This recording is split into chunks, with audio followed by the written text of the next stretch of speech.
Shalom bien-aimés dans le Seigneur, nous sommes dans la joie et encore réconfortés de vous savoir présents à ces merveilleux programmes de Prions ensemble.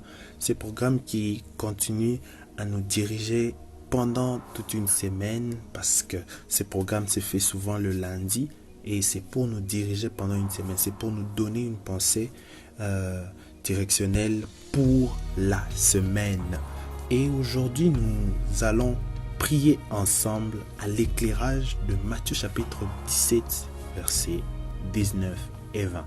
La Bible dit, « Alors les disciples s'approchèrent de Jésus et lui dirent en particulier, « Pourquoi n'avons-nous pu chasser ces démons? C'est à cause de votre incrédulité, leur dit Jésus. Je vous l'ai dit en vérité, si vous aviez de la foi comme un grain de sénévé, vous diriez à cette montagne, transporte-toi d'ici et là, et elle se transporterait, rien ne vous serait impossible. Parole du Seigneur. Ici, il s'agit de Jésus qui a chassé un démon que les disciples n'ont pas pu chasser. La personne, l'enfant qui était possédé par des démons, est venu et les disciples n'ont pas pu chasser les démons. Mais lorsque Jésus vient, il chasse les démons, il parle aux démons sévèrement et les démons partent. Mais après, les disciples viennent demander à Jésus et ils disent, « Seigneur, pourquoi nous n'avons pas pu chasser ces démons ?» Et Jésus est en train de dire, c'est à cause de votre incrédulité. Et l'incrédulité, c'est l'absence de la crédulité, l'absence de la croyance. Vous ne croyez pas facilement. Et en d'autres termes, c'est le manque de foi, le manque de croyance dans les choses religieuses. Ça c'est ce que le dictionnaire est en train de nous proposer comme définition. Et Jésus est en train de dire, c'est parce que vous n'avez pas de foi, c'est parce que vous êtes incrédule, vous ne croyez pas quand vous êtes en train de prier. Ce qui veut dire ici que il est important de prier, mais il est plus important de prier avec foi. Il est important de prier, mais il est plus important de prier avec foi. J'aimerais vous dire une chose. C'est bien de suivre Prions ensemble. C'est bien de partager aux autres. C'est bien de prier ensemble avec nous chaque matin. Mais j'aimerais vous dire, ça ne sert à rien de prier si vous ne croyez pas aux choses auxquelles vous êtes en train de demander à Dieu. Vous êtes en train de demander à Dieu je ne sais quoi. Vous êtes en train de prier pour votre dimension spirituelle, que Dieu vous fasse monter encore dans les hauteurs.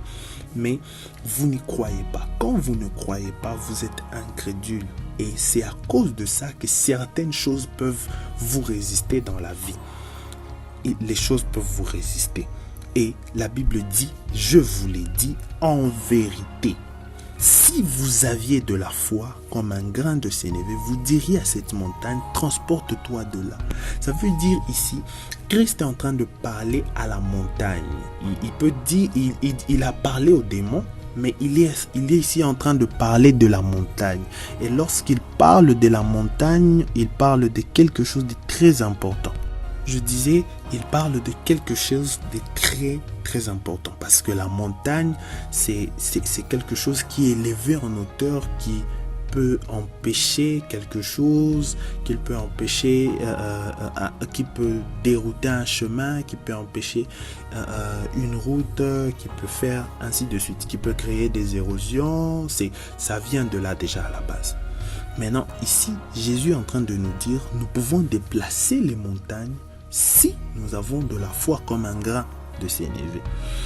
Et le grain de sénévé, c'est une très petite graine. C'est vraiment une graine qui est trop petite. Et on nous demande d'avoir la foi comme ce petit grain-là. Ce petit grain-là.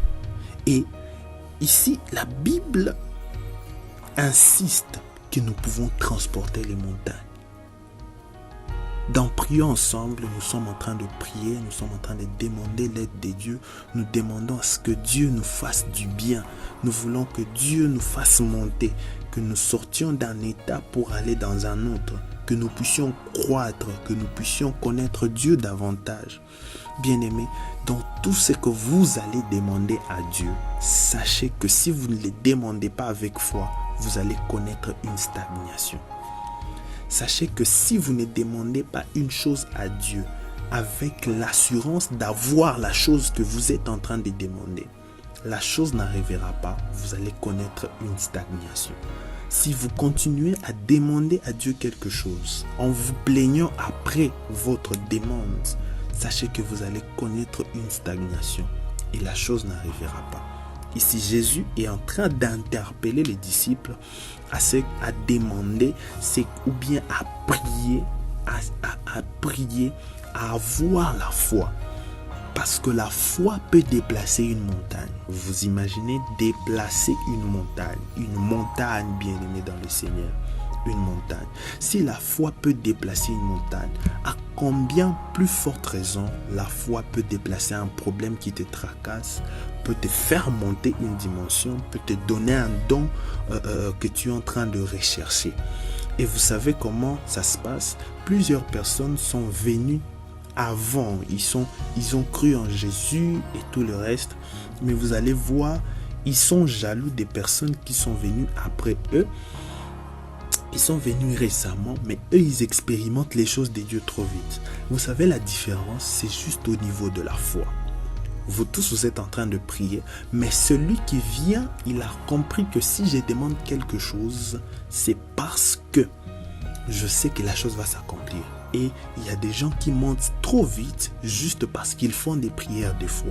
Bien aimé, il ne suffit pas de prier, il faut prier avec foi. Il ne suffit pas de déclarer, il faut déclarer avec foi. J'aimerais vous dire quelque chose, que la puissance de la déclaration se trouve dans la foi. Vous pouvez beau déclarer, vous pouvez dire je suis la tête et non la queue, vous pouvez dire que vous êtes ceci, vous êtes cela, rien ne vous arrivera, rien ne tiendra devant vous, nul ne tiendra devant toi tant que tu vivras. Bien-aimé, tant que tu dis ça et que tu ne vis pas, tu n'es pas rassuré, tu n'as pas l'assurance de ce que tu es en train de dire, tu ne vivras aucun miracle. Et ce matin, j'aimerais juste réconforter une âme, réconforter quelqu'un, réconforter un frère, réconforter une soeur, réconforter un papa ou une maman qui m'écoute en ce moment. Papa, maman, frère, soeur, tu dois croire en ta prière. Tu dois croire, avoir la foi que ce que je dis va arriver. Tu te lèves le matin, quand tu déclares sur ta journée, crois en ce que Dieu va faire selon ce que toi tu as dit. La Bible dit, tout ce que vous demanderez en mon nom, je vous les donnerai. La Bible ajoute en disant que la vie et la mort sont au pouvoir de la langue. C'est au pouvoir de la langue que ça se trouve. Donc, dire, parler, vous avez le pouvoir de parler parce que vous êtes enfant de Dieu et Dieu vous a revêtu de ce pouvoir, de ces mandats-là. Levez-vous, parlez. Et il ne suffit pas de parler, parlez avec foi. Et je vous assure que ce que vous êtes en train de dire, ce que vous serez en train de dire dans vos moments de prière, pour votre église, pour votre famille, pour votre mariage, pour vos fiançailles, pour votre travail, je ne sais dans quel domaine vous vous trouvez, mais tout ce que vous serez en train de prononcer finira par arriver par la grâce de notre Dieu et de notre Seigneur. J'aimerais prier avec vous. Seigneur, merci pour ces instants que tu nous as accordés de parler de ta part. J'aimerais juste ici, Seigneur Dieu de gloire, que tu puisses restaurer la foi de quelqu'un. Peut-être la personne qui ignorait, la personne qui ne connaissait pas qu'elle devait prier avec foi, qu'aujourd'hui sa foi soit restaurée, qu'aujourd'hui sa foi soit boostée, qu'aujourd'hui rien ne puisse se tenir devant lui pour l'empêcher de croire en ce qu'elle est en train de prier. Je crois fermement, Seigneur, que c'est papa, cette maman qui est en train de prier avec nous ce matin pourra prier avec courage, avec force, sachant que ce qu'elle est en train de dire, ce qu'il est en train de dire, va finir par s'accomplir. Père, nous croyons en toi. Je prie que tu restaures la foi de quelqu'un. Restaure la foi de ces papas qui avaient déjà désespéré. Restaure la foi de cette maman. Restaure la foi de cette sœur qui n'avait plus, qui ne sait plus où mettre la tête. On commence à lui donner des noms en quartier parce qu'elle a prié et elle voit que ça n'arrive pas. Quand ça n'arrive pas, on ne lâche pas. Quand ça n'arrive pas, on croit. Quand ça n'arrive pas, on croit et on croit encore et toujours. Je crois fermement que Seigneur, cette maman qui n'a pas d'enfant, c'est papa qui est en train de chercher du boulot, ses frères qui est chômeur, Père, Seigneur Dieu de gloire, les prières qu'elles sont en train de faire, Seigneur Dieu de gloire, qu'elles y croient et que la foi soit boostée dans le nom précieux de Jésus-Christ. Nous avons ainsi prié. Amen.